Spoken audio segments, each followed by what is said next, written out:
apa yang dibawa oleh Nabi Muhammad dari sisi Allah, artinya yang dibawa oleh Nabi Muhammad adalah Al-Quran, dan ucapan-ucapan Nabi Muhammad itu adalah merupakan tuntunan Allah, bahwa engkau beriman kepada Allah, percaya kepada Allah, wa malaikatuh, dan percaya kepada malaikatnya dan kitab-kitab yang diturunkannya, dan percaya kepada rasul-rasul yang diutus oleh Allah, dan percaya bahwa kita akan bertemu dengan hari kiamat, hari akhirat, bahwa dunia akan hancur dan diganti dengan alam selanjutnya yaitu alam akhirat, dan kita percaya dengan takdir baik dari Allah ataupun takdir buruk yang diberikan oleh Allah SWT. Itu adalah inti daripada iman. Jadi iman itu apa? Anta takida annallaha ta'ala mawjud, bahwa kita meyakinkan dalam hati bahwa Allah itu mawjud, Allah itu ada. Ada orang yang nggak percaya ada Allah karena dia berpenggapan, rumus mereka begini: setiap sesuatu yang tidak terlihat berarti tidak ada. Itu rumus mereka, sehingga mereka tidak percaya adanya Allah. Sehingga Bani Israel mereka menyembah anak sapi karena mereka melihat Tuhan mereka dan mereka mengakui bahwa anak sapi adalah Tuhan. Sehingga orang Yahudi menyembah tembok karena tembok mereka jelas. Sehingga orang Nasrani menyembah patung karena patung mereka jelas. Mereka tidak percaya dengan Islam karena mereka tidak melihat Allah. Lalu apakah setiap yang tidak terlihat itu tidak ada? Dulu ada santri balik dari pesantren naik bus. Di dalam bus itu ada orang non muslim. Dari mana nak? Kata orang non muslim itu kan, kami dari apa? Dari pesantren. Oh, berarti Islam ya? Ya. Kata orang non muslim itu, saya ini heran dengan orang muslim ini. Dia bikin masjid, dia tungat-tungit di masjid, sujud ruku, tapi saya tidak pernah melihat apa yang mereka sembah itu. Orang muslim ini kurang waras, kata dia.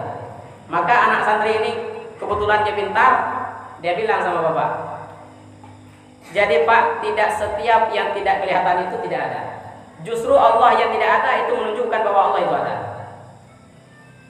Buktinya kalau saya tanya sama bapak, 1 ditambah 1 berapa? Dia bilang. Kata bapak itu 1 tambah 1 ya 2. Lah kok bapak bisa bilang 1 tambah 1 2? Ya karena saya mikir 1 ditambah 1 ya pasti 2. Lah kok bapak bisa mikir, kata dia. Kata anak itu, bapak kenapa bisa mikir? Ya karena saya punya otak. Nah sekarang pertanyaannya Pak, bapak ngaku bapak punya otak? Ngaku. Otak bapak mana? Tanya soal otak bapak mana? Puas dia nyari otak. Ini rambut, ini kepala, ini. Dia ada ketemu otaknya dia. Artinya kalau bapak tidak percaya bahwa Allah Tuhan kami, artinya bapak tidak punya otak. Karena bapak tidak pernah melihat otak bapak.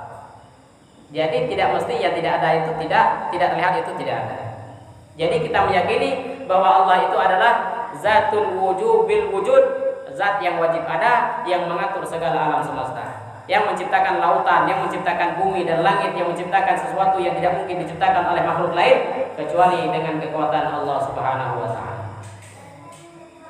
Ai mustamirul wujud la akhiralah. Allah itu akan terus ada dan Allah tidak akan punya akhir. Semua makhluk akan binasa tetapi tetap Allah akan terus ada dan tidak akan berakhir.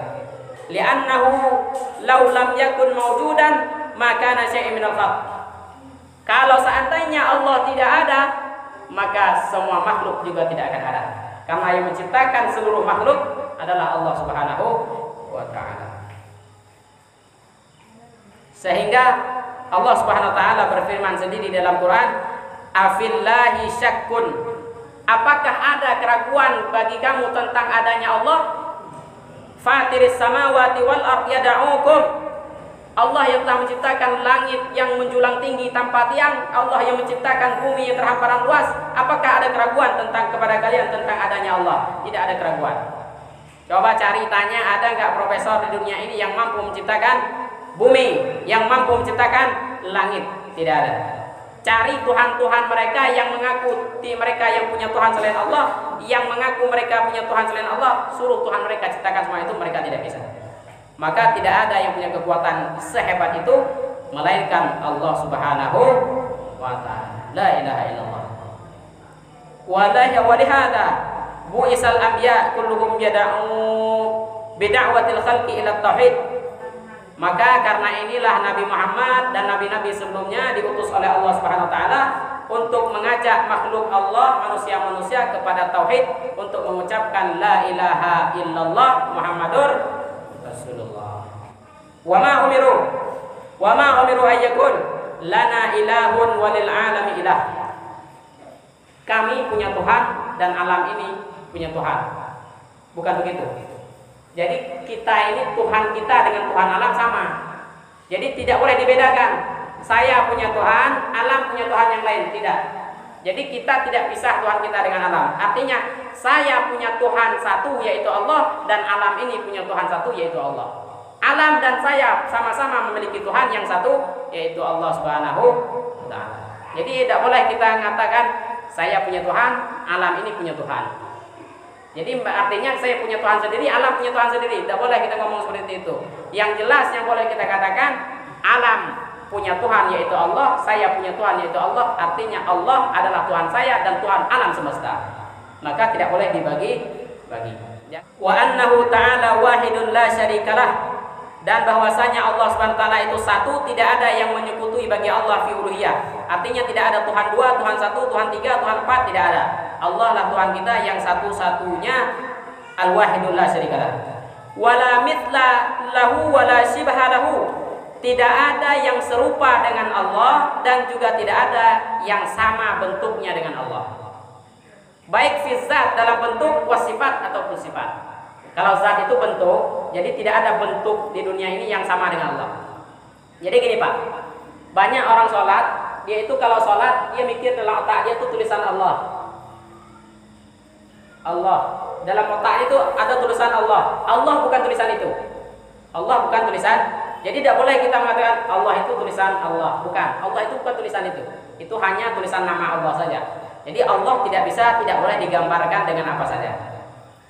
Jadi kalau kita ingat Allah, boleh kita membayangkan gambar Allah, tapi kita tidak boleh mengakui dan meyakini bahwa Allah itu adalah tulisan itu, bukan. Itu hanya tulisan nama Allah. Jadi dulu ada seorang pemuda itu bertemu dengan Imam Al-Ghazali.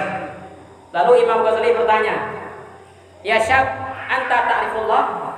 Wahai anak muda, apakah kamu tahu Allah itu apa? Maka anak muda itu menjawab, "Wa hal ya'budu man la ya'rifu?" Bagaimana bisa orang menyembah Allah kalau dia tidak tahu dengan Allah? Faqala kaifa araftu? Kaifa araftu? Kaifa araftahu? Bagaimana kau bisa tahu dengan Allah? Faqala syab, maka anak muda itu mengatakan, uhiduhu wa la uhaddiduhu. Aku mengesahkan Allah dan aku tidak menjadikan Allah itu berbilang-bilang.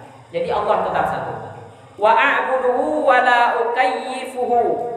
Dan aku menyembah Allah dan aku tidak pernah menjadikan Allah itu berbilang-bilang, dan aku tidak pernah membuat bentuk Allah dalam pikiran aku tidak pernah bikin bentuk itu.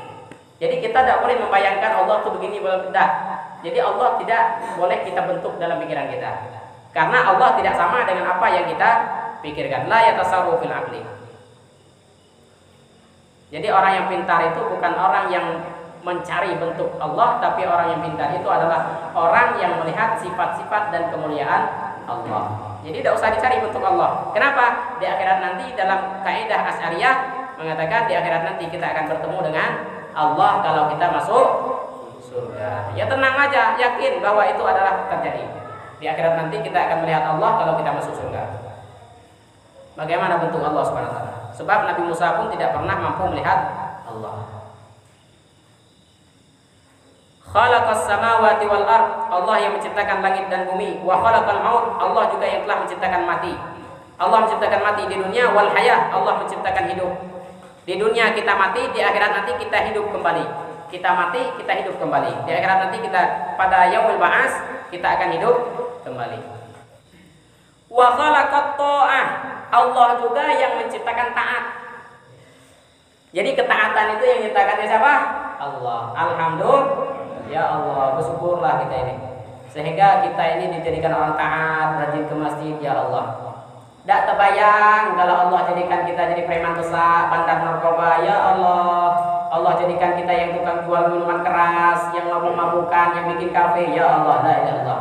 Waliyahumillah. Alhamdulillah, kadang-kadang kita sering ke musala. Ada yang ke musalanya 1 kali sebulan, Ada yang ke musholanya kadang-kadang seminggu itu 2 kali, alhamdulillah. Ada juga yang datang ke mushola cuma maghrib, subuhnya tidak sanggup, alhamdulillah. Ada juga yang taat 5 waktu, alhamdulillah. Sekarang kita mau jadi apa atau jadi siapa, itu kita sendiri yang menentukan. Sedangkan kita berdoa kepada Allah, semoga Allah jadikan kita menjadi orang yang taat. Wal maksiyah, maksiat Allah juga yang ciptakan. Orang-orang yang tidak pernah sholat itu Allah yang menghendaki dia seperti itu. Artinya Allah benci sama dia. Jadi kalau andainya kita tidak sholat, kalau kita tidak sholat biasa-biasa saja, nah ingatlah itu Allah menghendaki kau jadi orang ahli maksiat. Kalau kita sudah suka ke masjid, sukanya jalan-jalan, nengok-nengok yang haram, maka istinya Allah jadikan kita bukan orang pilihan. Maka kalau kita terbesit dalam hati kita meninggalkan sholat, tidak mau jadi orang taat, artinya yakinlah bahwa Allah sudah menciptakan kita sebagai orang ahli maksiat. Na'udzubillah.